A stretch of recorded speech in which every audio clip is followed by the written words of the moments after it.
tampilannya. Mungkin kami bisa diberi tampilan partisipannya, listnya kalau ada.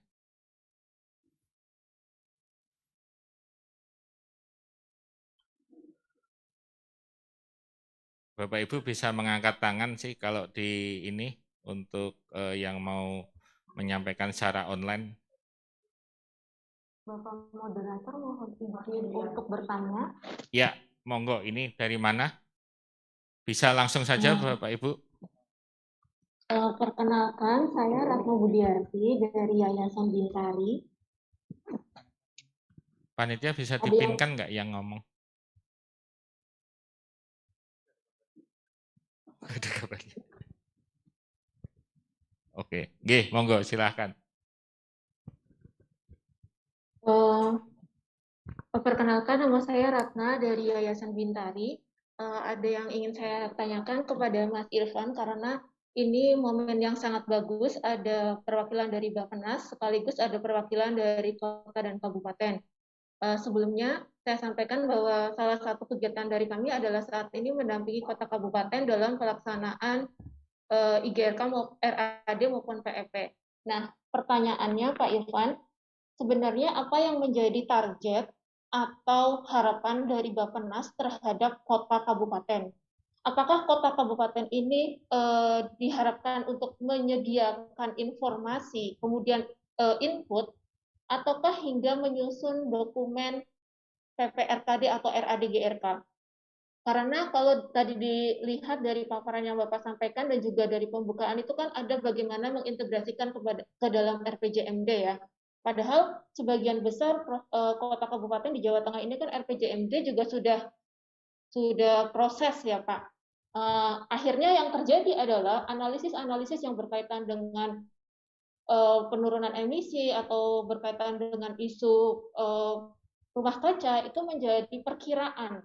Basisnya adalah perkiraan, bukan basis dari rencana aksi daerah atau PPRKD. Jadi sesuatu yang berbeda antara PPRKD dan RPJMD itu yang akhirnya terjadi. Jadi bukan dokumen itu kemudian masuk menjadi bahan pertimbangan RPJMD, tetapi karena dokumen itu belum tersedia, akhirnya basisnya adalah perkiraan kira-kira.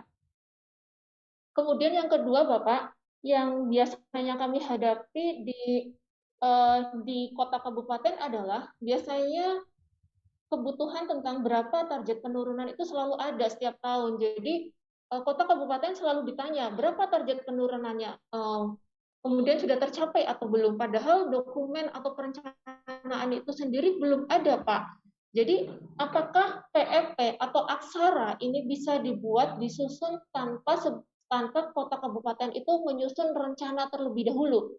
Karena itu yang biasanya terjadi seperti itu, Pak. Jadi tidak ada perencanaan, tapi kemudian ditanya berapa target atau capaian terhadap perencanaan itu sendiri.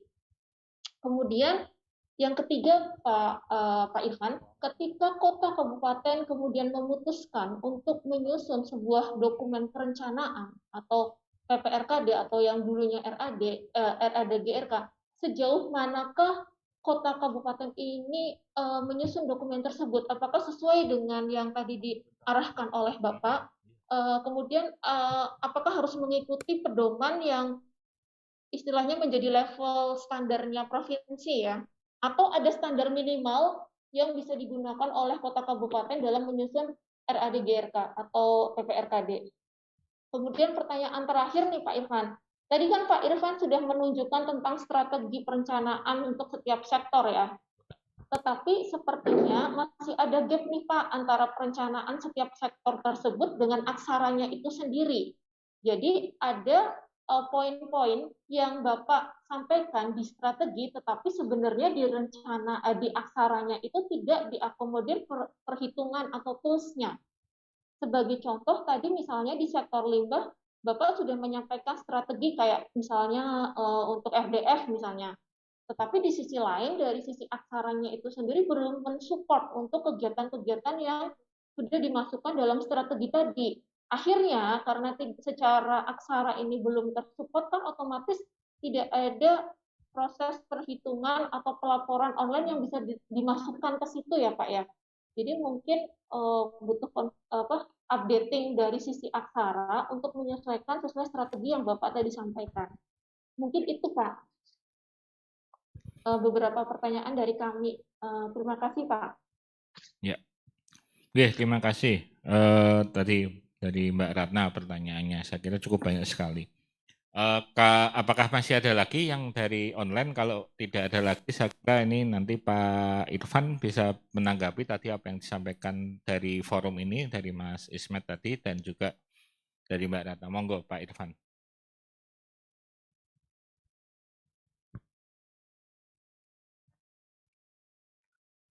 Ya, terima kasih atas pertanyaannya tadi dari ada yang satu dari provinsi dari Semarang ya. Ya, dari Saya Kota maaf Semarang tadi. ya. Saya agak-agak lupa tadi. Tutup sampai yang tadi banyak sekali. Kalau boleh.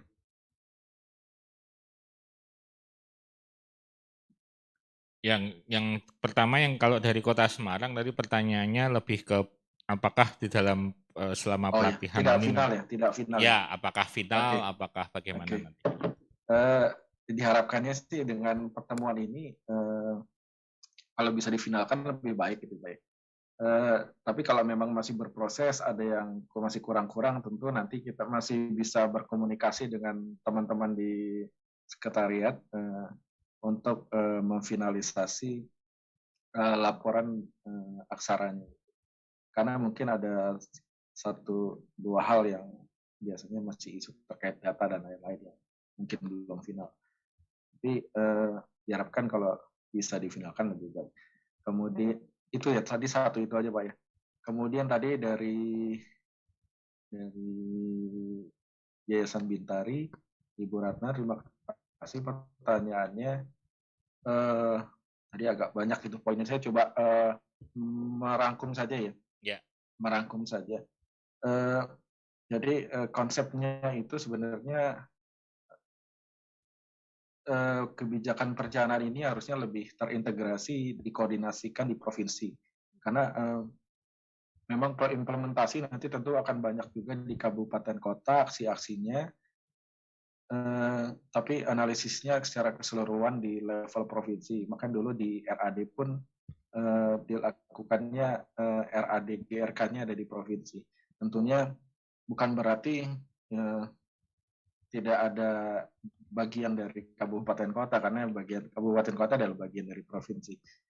Nah, saya nggak tahu prosesnya di Jawa Tengah, tentunya harusnya lebih terintegrasi lagi. Apa yang dilakukan di kabupaten kota juga bagian part yang tidak terpisahkan dari RAD ataupun pemerintah karbon yang ada di provinsi Jawa Tengah itu sendiri. Terkait dengan pelaporan, tentu sekarang yang kita lihat di sini adalah aktivitas-aktivitas yang dilakukan oleh provinsi ataupun kabupaten kota gitu. Kalau nanti itu dilakukan pusat, tentu itu yang akan diklaim oleh pusat. Begitu juga. Kalaupun nanti bekerja sama dengan yayasan, dengan Bintari atau yang lain, silakan juga dilaporkan dan clear kalau itu akan dilakukan oleh misalnya dengan Yayasan Bintari atau yang lain, NGO yang lain. Sehingga di situ nanti terlihat juga nanti sinkronisasi, koordinasi yang kolaborasi yang baik antara Pemda dan juga non-state actor gitu, seperti apa. Terkait dengan kegiatan-kegiatan yang belum ada, nanti mungkin teman saya yang tadi terkait limbah ya, terkait EDF, nanti Mbak Kandin nanti tolong bantu menjelaskan. Tentu kami juga sedang memproses juga, sedang melakukan updating juga di tingkat nasional terkait dengan kegiatan-kegiatan yang ada yang perlu dipantau penilaian penurunan emisinya. Karena kan memang metode-metode ini kan berkembang. Dan ini juga Bappenas tidak mengeluarkan, tapi nih yang ada dilakukan di kementerian lembaga yang pengampunya gitu. Jadi kami hanya mengakomodasi metodologi penilaiannya, tapi tidak mengembangkan. Mungkin itu, mungkin tadi terkait dengan yang limbah tadi, Mbak Kandin mau menambahkan, silakan. Ya, silakan tadi ada yang mau membantu dari tim Sekran. Mas Irfan, Pak Irfan, berarti Ya, untuk kota kabupaten statusnya adalah mensupport provinsi untuk menyusun PPRKD ya, tidak ada kewajiban untuk kota kabupaten menyusun hal yang serupa ya, hanya ya, mensupport aja ya berarti ya. iya. Kalau sekarang ini kita prosesnya fokusnya masih di provinsi dulu, Bu. Karena apa namanya akan integrasinya itu yang penting akan dilakukan di level di provinsi analisisnya nanti. Oke, terima kasih Pak. Ya. Nggih. Nggih, saya kira sama, ada pertanyaan juga untuk klarifikasi dari Mbak Ratna tadi, ada pertanyaan di chat, apakah PP RKD ini wajib disusun oleh kabupaten kota untuk RAD GLK? Sepertinya yang wajib menyusun adalah provinsi. Jadi mungkin tadi secara tidak langsung jawaban Pak Irfan, sementara memang untuk saat ini provinsi dulu gitu, sementara kabupaten kota support di dalam apa yang dikembangkan oleh provinsi. Kira-kira begitu nggih Pak Irfan ya? Iya Pak, karena kan memang apa yang dilakukan kabupaten kota juga bagian yang tidak terpisahkan juga Iya, siap. untuk di provinsi. Tadi dari tim yang di sini tadi ada yang ingin menambahkan? Ya, baik Pak, saya Nggih. izin menambahkan Mbak Ratna, jadi terkait aksi mitigasi di sektor pengelolaan limbah, memang RDF itu bisa dikategorikan sebagai aksi inti untuk penurunan emisi gas rumah kaca di sektor limbah. Namun memang untuk saat ini terkait metodologi perhitungan penurunan emisinya itu masih di level nasional masih kita godok Mbak untuk perhitungan penurunan emisinya. Jadi memang untuk metode perhitungannya itu masih akan dikoordinasikan oleh Kementerian Lingkungan Hidup dan Kehutanan dan juga Bappenas serta dari Kementerian PUPR sih Mbak. Seperti itu Mbak Ratna. Jadi untuk kedepannya sistem Aksara ini masih sangat terbuka untuk mengakomodir metode kegiatan-kegiatan maupun metodologi terkait aksi mitigasi yang memang sifatnya masih terus bisa berkembang terus Mbak. Seperti itu Mbak Ratna. Nggih, terima kasih tambahan penjelasannya.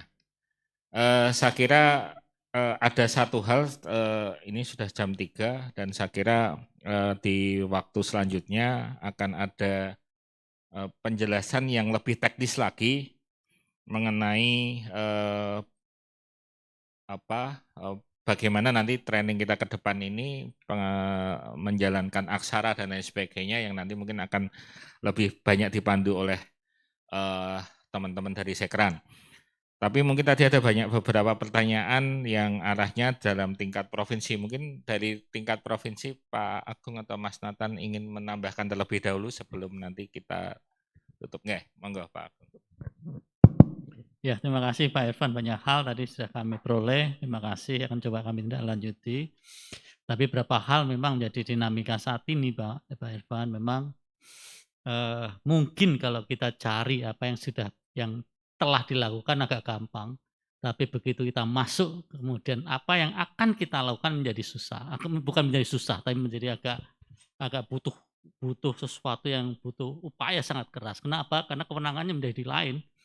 Contoh di kami, dari 8 wilayah sungai, itu punya provinsi hanya 2, kabupaten hanya 1. Ada 5 wilayah kabupaten kepunyaan nasional. Nah berarti kalau mencari apa yang dilakukan kami bisa, inventarisasi, minta dan seterusnya. Tapi begitu kami membukit kita buat apa yang kita lakukan, maka keputusan di situ ada keputusan di balai besar, keputusan di nasional untuk dialokasikan atau tidak. Demikian juga untuk yang katakan menjadi kewenangan kabupaten, sama keputusan juga bukan kemudian menjadi keputusan provinsi. Begitu contoh seperti saja. Jadi kewenangan menurut saya masih menjadi suatu tantangan dalam upaya kita mencoba membuat suatu penanganan yang sifatnya integratif antar wilayah atau substansi seperti tadi ya. Ini contoh saja, beberapa contoh juga kebijakan-kebijakan yang mungkin juga akan sangat mempengaruhi, contoh umpamanya.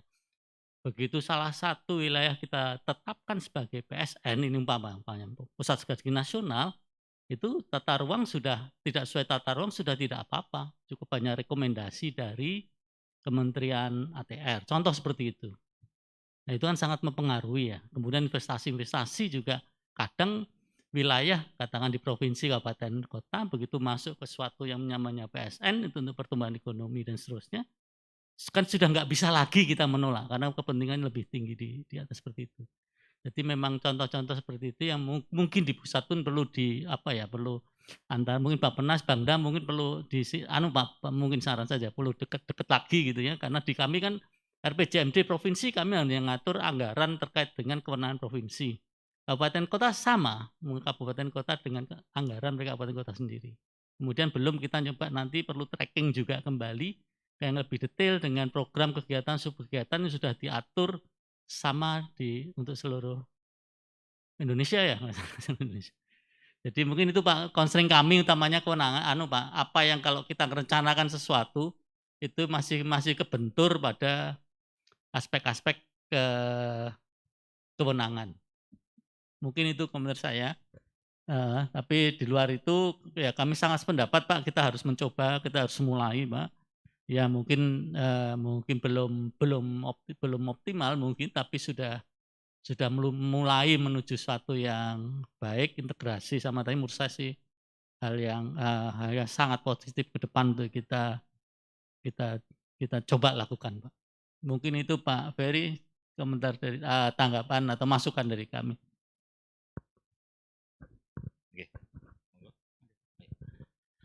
Oke, ya terima kasih. Saya kira itu tanggapan dari Pak Agung dari perwakilan provinsi yang mungkin nanti bisa menjadi bahan diskusi untuk disampaikan ke Mas Irfan dan timnya dan lain sebagainya.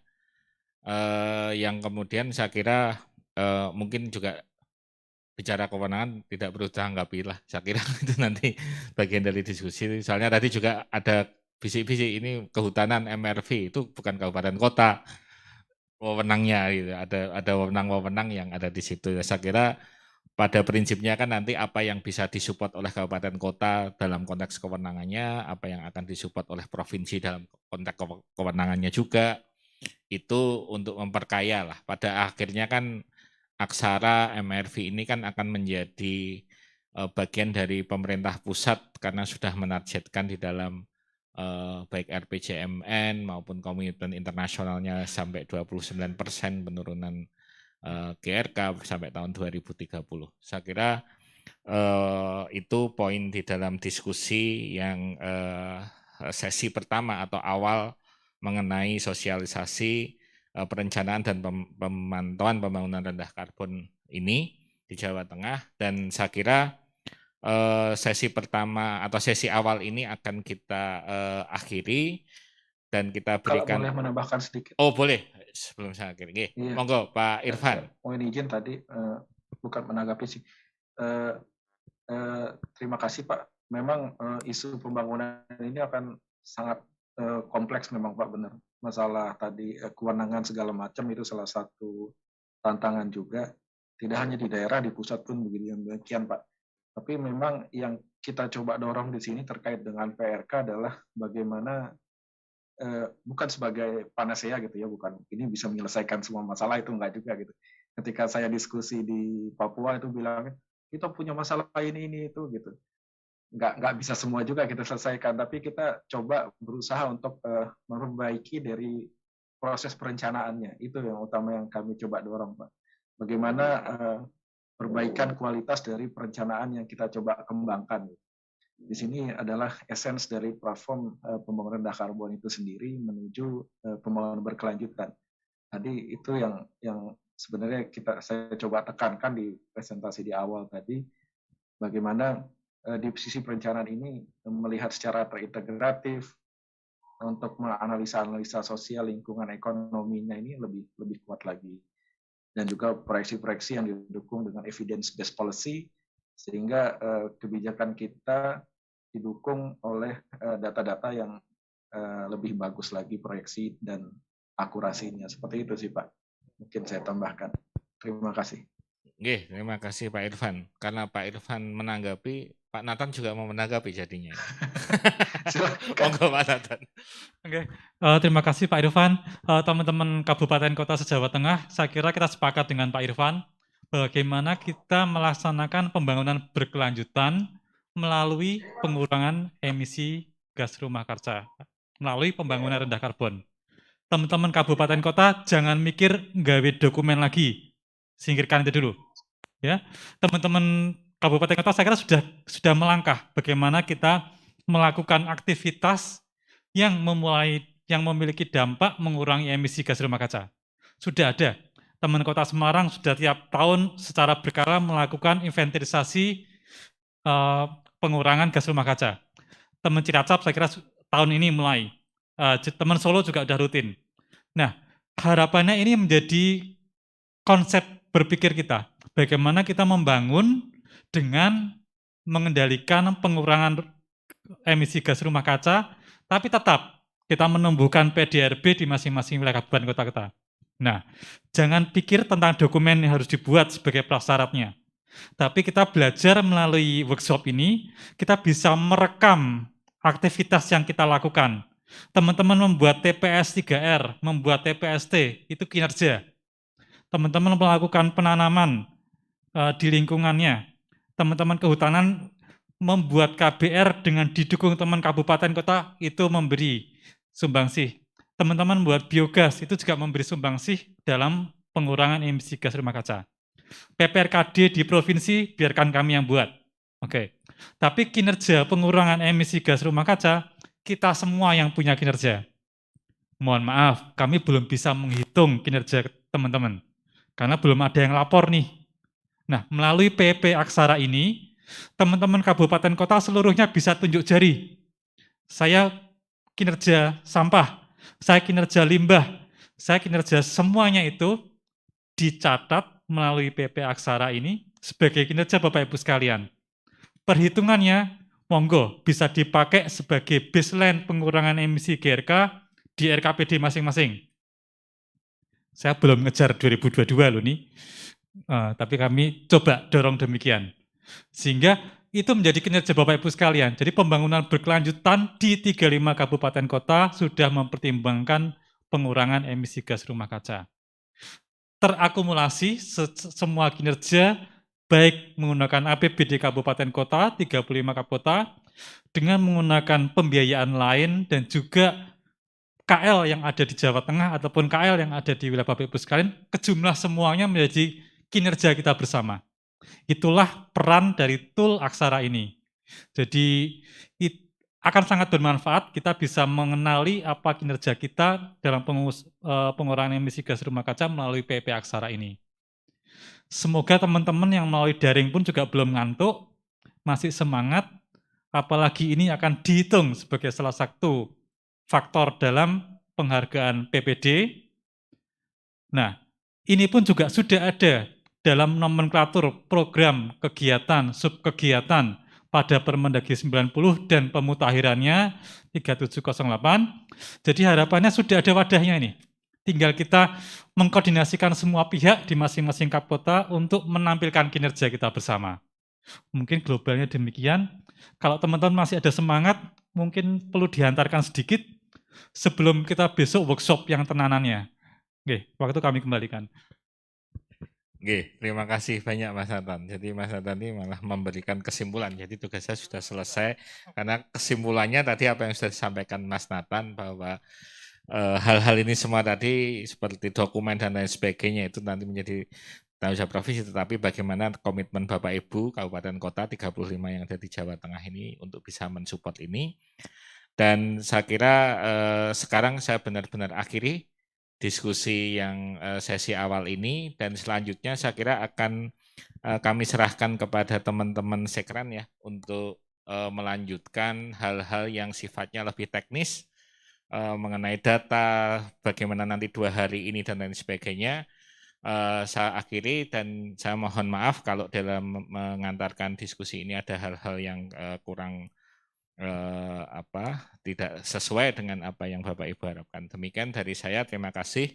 Assalamualaikum warahmatullahi wabarakatuh. Monggo saya serahkan ke teman-teman sekran. Terima kasih Pak Ferry, Pak Nathan, dan Pak Agung atas paparan tadi juga atas arahan-arahannya. Mungkin sesudah ini kita teman-teman sekren kita break dulu kalau nggak salah ya. Nah, karena nanti sifatnya teknis Pak, kalau langsung disambung kayaknya agak iya. Isoma sebentar. Nanti kita kembali lagi jam berapa, Mbak Kandin? 16? 15.45 ya. Jadi ada sekitar 30 menit kita break, nanti kembali lagi. Dan teman-teman yang di online udah nggak ikut lagi ya? Oh masih ikut kan? Masih ikut lagi. Oke, jadi kita teman-teman yang online juga kita akan break sebentar 30 menit. Dan teman-teman yang di ruangan kami persilakan istirahat, nanti kembali lagi 30 menit dari sekarang atau jam 4:15. Dari kami demikian Pak, terima kasih. Kita break sebentar ya teman-teman, makasih.